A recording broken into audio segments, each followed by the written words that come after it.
El pasado 2 de marzo tuvo lugar en el Teatro de los Campos Elíseos, aquí en París, un concierto de la Orquesta Nacional de Francia que, bajo la dirección de James Galfigan, interpretaba el Stabat Mater de Rossini, gran obra para coro, orquesta y solistas, más cercana a la ópera que de la música religiosa.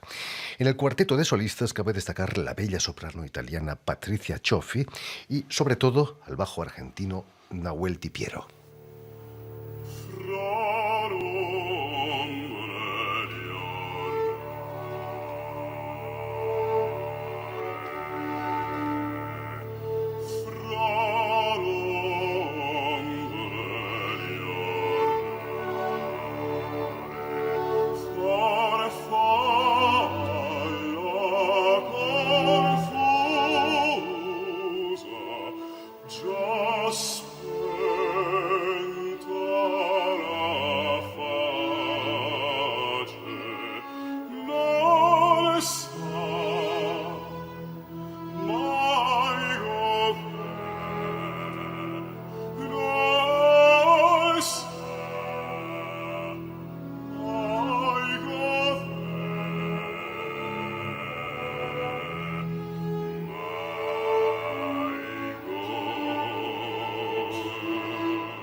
Y precisamente para hablarnos de este concierto y de su brillante carrera internacional como bajo, lo estamos escuchando aquí en un área de Händel, Nahuel Di Piero ha sido tan amable de venir a nuestros estudios. Buenas tardes, Nahuel. Buenas tardes, Jordi. Y sobre todo, muchísimas gracias por haber aceptado nuestra invitación. Por favor, el placer es mío.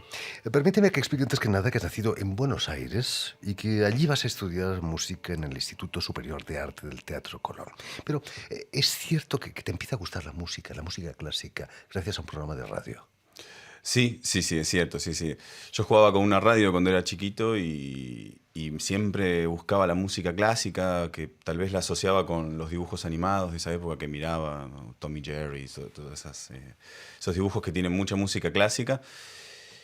Y claro, a partir de la radio, del juego con la radio como aparato en sí mismo, con los botones, con las lucecitas que tenían las radios en los años 80, en esa época, todo eso formaba parte de una especie de flash musical, que después derivó en el interés más puntual en la música clásica, incentivado por mis padres que me compraban por ahí cassettes de música clásica, sinfonías de Beethoven, oberturas de Rossini, me acuerdo.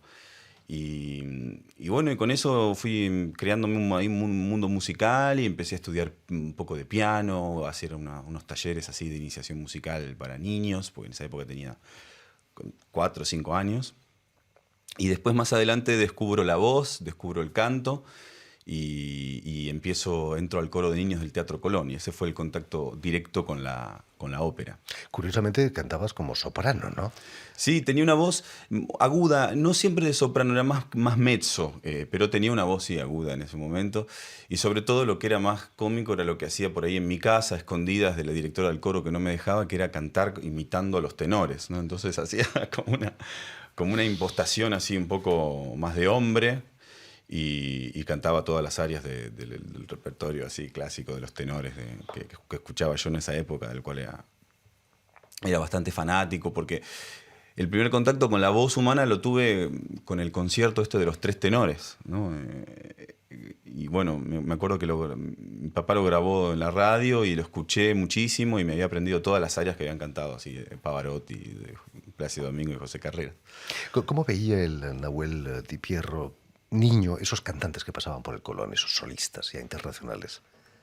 Bueno, yo fascinado los veía como semidioses de una forma, ¿no? Vestidos así con esos trajes en las óperas que veía, que hacíamos, ¿no? En ese momento, el Teatro Colón tenía en ese momento una programación muy variada y venían cantantes de todas partes del mundo, y también había muchos cantantes argentinos que cantaban también, que eran igual de semidioses y de leyendas para mí, ¿no? Para mí era lo mismo ver a un Ricardo Yost cantar, que fue después, posteriormente, mi maestro de canto, que ver, no sé, a Piero Capuccilli cantar Pagliacci, bueno, todos los cantantes que hemos visto en esa época junto con mis compañeros de coro, que también hay muchos que han seguido cantando. Yo creo que fue una experiencia muy, muy fuerte de tener contacto con estos cantantes que venían a cantar y que cantaban también, con los directores que dirigían también. Y después, particularmente, toda esa experiencia escénica, ¿no? De estar en un escenario a esa edad, de tener contacto con las luces, con las escenografías que yo las recuerdo monumentales, por ahí, si las veo ahora no me parecerían tan grandes, pero en ese momento todo era bastante impresionante, era colosal. Y un día, Nahuel, a los 12 años, parece que pierdes la voz. ¿Qué pasó? Sí, me desperté y no tenía como más voz. Ya había dejado el coro, pero yo seguía cantando, seguía interesado con la ópera, con la música en general, pero bueno, yo sentía que había perdido la voz y en realidad la había cambiado. Se me había ido muy lejos, se me había bajado mucho. Entonces yo tenía la sensación de que ya no podía cantar más lo que normalmente podía cantar. Y en ese momento, bueno, fue como un duelo que hice. Dije, bueno, tal vez no vuelva nunca más a cantar, entonces me quedó la idea de seguir con el teatro en ese momento, ¿no? Y tal vez explorar otras músicas, como fue el rock, por ejemplo, que también tuve un grupo de rock en esa época. Y estudié teatro, estuve vinculado con esa parte del arte en esa época de mi vida, en la adolescencia. Y después, bueno, siempre seguí estudiando un poco de piano y una profesora de piano que tenía en ese momento me hizo cantar un poco y me dijo, bueno, vos tenés una voz más de barítono o de bajo. Y para mí fue muy fuerte esa confirmación y al mismo tiempo esa invitación a seguir perteneciendo a algo a lo que yo por ahí me sentía ya que no formaba más parte. En el siglo XVIII había técnicas para evitar el cambio de voz, ¿no? Nadie te propuso eso. No, por suerte no, por suerte no, y siempre estuvo bien lejos. Nunca fue una opción. Vas a venir aquí a París para pasar audiciones y vas a topar con alguien que te propone cantar en el Atelier Lyrique de la Ópera de París. ¿Fue un premio para ti esos años que pasaste?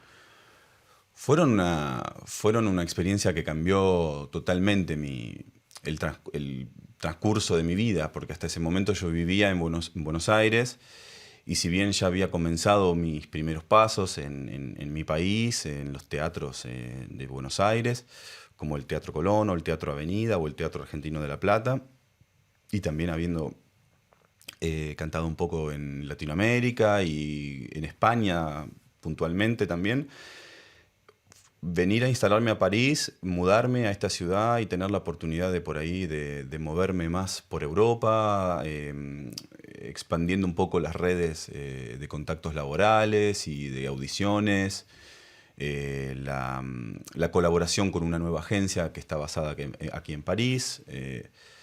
Todo eso, digamos que direccionó mi carrera hacia un aspecto que yo estaba buscando en ese momento, que era seguir expandiendo, no solo a nivel laboral, sino también a nivel mío de formación. El Atelier Lyrique me permitió estar basado en la ciudad de París y me dio acceso a un montón de información que en ese momento yo estaba necesitando incorporar en mi vida. Es una manera de rodarse en los escenarios, ¿no? Cantaste mucho en la Ópera de París. Sí. Tengo que decir que todos los contratos que yo tuve con la Ópera de París los tuve antes de entrar al atelier. No sé por qué lo digo porque no tuvo que ver con el atelier eso. El atelier lo tengo muy relacionado, no con lo laboral, sino con... Por ejemplo, yo estaba fascinado con ir a la biblioteca. Entonces yo pedía la partitura que quería, que necesitaba, y la tenía en ese momento, y me la podía llevar a mi casa y podía estudiar. Y de esa manera expandí muchísimo mi repertorio, estuve en contacto con un montón de música y de textos que me nutrieron muchísimo. El hecho de haber aprendido la lengua francesa también me abrió muchísimo el espectro de los libros que podía empezar a leer. Tuve mucho contacto con literatura, que antes por ahí estaba más limitado al español o al inglés. Entonces me contactó con todo un mundo artístico sí, fue como una fuente de información muy fuerte. Después los contratos que tuve en la Ópera de París en aquella época, que fueron, mi debut fue con Salomé, con el segundo Nazareno, y y Alessio en La Sonámbula, yo audicioné para la Ópera de París como un poco al mismo tiempo que al Atelier, entonces la Ópera de París ya me había propuesto estos primeros pasos que di. Hablando de primeros pasos, Nahuel, para un bajo como tú, la edad puede suponer un problema, ¿no? La mayoría de personajes de bajo, pienso en el Sarastro, en el Osmin, tienen más de 60 años, ¿no? Bueno, todo depende. Sí, es cierto que hay roles que sí, que son realmente personas maduras, padres ya ancianos. A veces uno relaciona la sabiduría de algunos personajes con edad, como si la sabiduría llegara obligadamente después de una cierta edad, cuando yo creo que la sabiduría por ahí nos va cayendo, nos va regando un poco el camino de la vida, ¿no? Son gotas que va uno recogiendo en el camino. Puntualmente vos hablás de Sarastro y Osmin, que son dos roles que yo ya he cantado. Sarastro lo canté hace muchos años en el Teatro Santiago de Chile, en el Municipal, y tenía en esa época creo que 20 años, 21 años. Y la verdad que bueno, sí, tuve que prepararme para el personaje porque físicamente yo tenía por ahí una energía, una vitalidad que Sarastro por ahí no le hace falta. La energía de Sarastro está mucho más concentrada en un plano más espiritual o intelectual en lo que dice y en lo que hace, en su figura también como de autoridad religiosa o espiritual, ¿no? Entonces, bueno, me acuerdo que me llevaba unos zapatos pesados para poder caminar con otro peso. Tenía que de alguna manera adaptar mi juventud física a un personaje que tiene un aplomo distinto. No por eso es un anciano, yo creo que Sarastro... Sarastro es el papel soñado para cualquier bajo, ¿no? Sin duda, sin duda, sin duda, es un papel maravilloso. Y Osmin también no tiene por qué ser un viejo. Yo siempre me peleo un poco con esa idea porque sí, efectivamente lo que decís es cierto. Hay más que nada un prejuicio, ¿no? Grande con respecto a la voz del bajo. Si es que es muy joven, entonces hay roles que no los puede hacer y todo. Yo creo que sí, que eso pasa, que eso existe en algunos papeles en particular, ¿no? Pero no en todos los que uno considera. Seguro que el papel que te va como anillo al dedo es el Don Giovanni, que cantaste en Buenos Aires, por cierto, ¿no? Sí, hice el rol de Don Giovanni. Es una ópera que he cantado mucho en mi carrera, creo que es una de las que más canté. La mayoría de las veces hice el personaje de Maceto, también hice Leporello, este verano voy a hacer Leporello también. Pero bueno, he tenido la oportunidad de cantar Don Giovanni también y para sorpresa mía, el papel me quedaba en una comodidad, en un discurso mío que funcionó bien. Lo hice en el Teatro Avenida en el año 2014, dirigido por Marcelo Lombardero escénicamente, que también es una persona que a mí me marcó mucho en mis comienzos en Argentina, porque él es un cantante que después se dedicó a la puesta en escena. Entonces fue un poco como con la guía de él y con la ayuda de él pude afrontar el rol sin los prejuicios que también estos roles tienen, ¿no? Porque son personajes son más que personajes, son como arquetipos que siempre falta algo para satisfacer todos los gustos del público, ¿no? Como Carmen, como ¿no? Tantos personajes que son así. Don Giovanni es uno de ellos, ¿no? Como nos decías, este verano vas a cantar Leporello, el criado de Don Giovanni, en Aix-en-Provence, en el gran festival aquí en Francia. ¿Dónde se siente uno más cómodo? ¿En Leporello o quizás en el papel del maestro, que es Don Giovanni? Yo creo que cómodo creo que uno se siente más con Leporello, porque es un personaje que se muestra más humano, con todas las contradicciones de los seres humanos, ¿no? Porque comienza la ópera diciendo que no quiere servir más a Don Juan, pero ni bien llega Don Juan, lo sirve y siempre dice una cosa y después hace otra. Es un personaje que nos muestra desde el principio todas sus contradicciones, ¿no? Por eso creo que es más transparente que otros personajes de esa ópera que están un poco más arcanos, escondidos y desdibujados ahí, que hay que ir a descubrirlos. Leporello es un personaje humano, es un personaje por ende más cercano a nosotros. Don Juan es más complejo. Volviendo al Stabat Mater de Rossini que cantabas en el Teatro de los Campos Elíseos, en realidad es una ópera en versión concierto, ¿no? Se tiende a decir eso, sí, es verdad.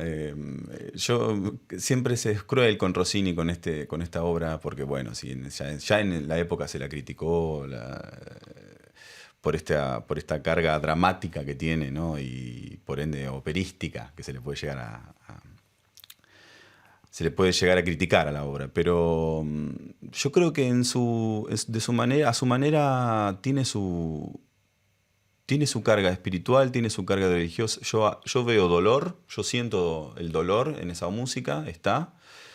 Eh, y bueno, y toda esta cuestión de esta oración y de esta pregunta y de esta reflexión que nos mueve esta obra, ¿no? Generalmente cuando se la interpreta. No hay peor dolor para una madre que la muerte de un hijo, ¿no? Yo creo que sí, creo que de estas obras yo por lo menos para interpretarlas y todo trato de conectarme con eso, con el dolor, ya sea de una madre o de un padre, o el dolor, ¿no? Como bien ahí, bien crudo. ¿Qué es el dolor o qué puede llegar a ser el dolor? Y la verdad que en la obra de Rossini esto pasa, ocurre, ¿no? No le falta. Nahuel Di Pierro, ¿te sientes cómodo cantando oratorio o concierto sin poder interpretar un personaje o sin puesta en escena? Qué pregunta interesante, porque para mí es mucho más difícil el concierto, el oratorio, incluso el recital, que son instancias que a mí me interesan mucho y con las que estoy siempre dispuesto a afrontar. Más o menos divido un 60% es ópera y un 40%, o a veces hasta 50 y 50, es la actividad de conciertos y recitales y oratorios. Y me parece mucho más complicada para mí porque el personaje nos da un marco en el cual movernos con cierta conciencia de cuáles son los límites y dentro de esos límites marcados nos podemos mover y podemos ser un poco más flexibles. Tenemos entradas y salidas. El factor escénico, aunque a veces parezca al principio una cosa que se agrega de dificultad, yo creo que por el contrario después juega a favor, porque muchas cuestiones, por ejemplo, del texto, de la memoria, vienen ligadas a movimientos para mí, vienen ligadas al cuerpo haciendo ya por hacer, sin la mente pensando y controlando, ya como espontáneamente el cuerpo sabe a dónde ir, por lo tanto la mente une la idea a un movimiento, entonces el texto viene de manera más orgánica. La situación de concierto es completamente distinta porque estamos sentados, somos nosotros mismos, somos el cantante, ¿no? Que está con la partitura y espera su momento, se para y canta y después se vuelve a sentar. Es una situación con una mecánica mucho más reducida, mucho más rígida, en la que, bueno, sí, tenemos la partitura delante nuestro, pero ¿querés que te diga algo? Yo me equivoco siempre en los oratorios. Aunque tenga la partitura, siempre una palabra, la leo y la digo mal, o dudo a último momento y quiero buscarla y no la encuentro en la partitura y digo cualquier cosa. Generalmente es una situación mucho más tensa para mí el concierto. O en todo caso que me cuesta más relajar y controlar, ¿no? Que generalmente en el transcurso de la noche lo termino logrando, pero casi siempre. Pero bueno. Finalmente la memoria es mucho más fiable, ¿no? Sí, cuando el cuerpo está en juego y cuando hay un personaje que ya hemos ensayado y que lo tenemos más apropiado, la situación operística es más fácil para mí que la situación de concierto. Nahuel Di Pierro, también has hecho incursiones en la ópera barroca, que normalmente se canta con un diapasón algo más bajo que la ópera romántica. ¿Eso es bueno o malo para un bajo como tú? No es ni bueno ni malo, es simplemente bueno que cada música, hoy tenemos esta tendencia y creo que es una suerte de poder experimentarlo así como intérpretes los cantantes. Bueno, que si cantamos una ópera barroca, vamos a hacerla en una entonación, con una afinación, o ya sea de 4/15 en el caso de Händel, está dividido por ciudades, por períodos. Es bastante complejo el tema, no es tan cuadrado, no es que la música barroca se hace en un diapasón y otra. Y también, bueno, podemos hacer música de clasicismo o música romántica, incluso también más baja, en 4/30, Verdi, Rossini. Yo creo que está bueno como experiencia poder probar todo. Me parece que no hay que acostumbrarse a nada y que hay que tratar de conservar una cierta como elasticidad en la voz que permita moverse dentro de las tesituras o cantar a veces una misma obra, como puede pasar con Mozart, de cantarlo en 4:42 o en 4:30 en otra producción. Y eso sí refiere un pequeño ajuste de la obra. Tampoco es tan grande. A veces se siente grande porque generalmente se nota en la zona del pasaje de la voz. En el caso de Mozart, que está muy, muy marcada la escritura, entonces sí, bajarla a medio tono o casi un cuarto tono, cambia, sí, va a cambiar la experiencia del canto. Sí. Esas fluctuaciones están acabando con el oído absoluto. Ya nadie puede tener un oído absoluto. Sí, no había pensado eso. Sí, yo creo que no. Creo que las personas que tienen oído absoluto, claro, lo tienen. ¿Con qué diapasón lo tienen? ¿No? ¿Qué pregunta, Jordi? Terrible. Cuéntanos. No voy a poder dormir esta noche. Lo siento muchísimo. Cuéntanos, Nahuel, cuáles son tus proyectos inmediatos ya enseguida después de este. Inmediato tengo pasado mañana, el 8 de marzo, un recital en París, en la Marberie de Montreuil, con Alphonse Seman, que es un pianista con el que vengo colaborando hace ya varios años, con el que hemos grabado un disco que va a salir el 12 de mayo. Aquí vamos a hacer el lanzamiento. Es una grabación del Winterreise de Schubert, que con gusto te voy a hacer llegar te voy a invitar también al lanzamiento. Ahí estaremos. Y bueno, con él tenemos este recital en la Marberie. Después también lo tenemos en la Ópera de Lille dentro de unas semanas. Y estoy en el medio de funciones de Orfeo de Rossi con el ensemble Pygmalion, dirigido por Rafael Pillon, que hemos hecho ya 2 funciones en Versalles y vamos a la semana que viene vamos al Teatro de Bordeaux. Y vamos a seguir en Caen también haciendo 2 funciones. Y después, a fin de mes, empiezo los ensayos de lo que va a ser también otro debut mío en esta sesión, que ha venido esta temporada muy cargada y llena de debuts. Voy a cantar la Semiramide de Rossini con el rol de Azur, que es un rol que siempre soñé cantar, más que nada soñé, porque nunca creí que iba a llegar tan rápido, y me ha llegado ahora a los 33 años. El día de mi cumpleaños empiezo los ensayos, o sea que oficialmente voy a tener 33 años, y estoy muy contento de poder cantarlos, y es una de esas cosas que los cantantes queremos cantar. Bueno, me llega este año también, junto con, a principio de año fue Los Min también en Zúrich, que también era un rol soñado y esperado por mí. Se suma, bueno, el debut de Semiramide, y a fin de año, en el verano, en Aix-en-Provence, el de Por el lo de Don Giovanni. Muchísimas felicidades por estos papeles y sobre todo por anticipado para tu aniversario que se acerca. Muchísimas gracias, Jordi. Gracias, Nahuel, por haber estado aquí con nosotros, y si quieres volver a escuchar íntegramente esta entrevista o incluso verla en vídeo, hoy podemos hacerlo. Se puede hacer en las redes sociales, en Facebook, en YouTube, en Twitter, o también en nuestra página web RFI en español en la net. Y sobre todo permíteme también dar las gracias a Elena Abril, quien ha estado detrás de los cristales, al tanto de que todo salga bien aquí en este programa. Gracias de nuevo, mucho éxito, y nos vamos a marchar con tu voz, con la voz de Nahuel Di Pierro, cantando precisamente un aria de bajo del Stabat Mater de Rossini. Muchas gracias.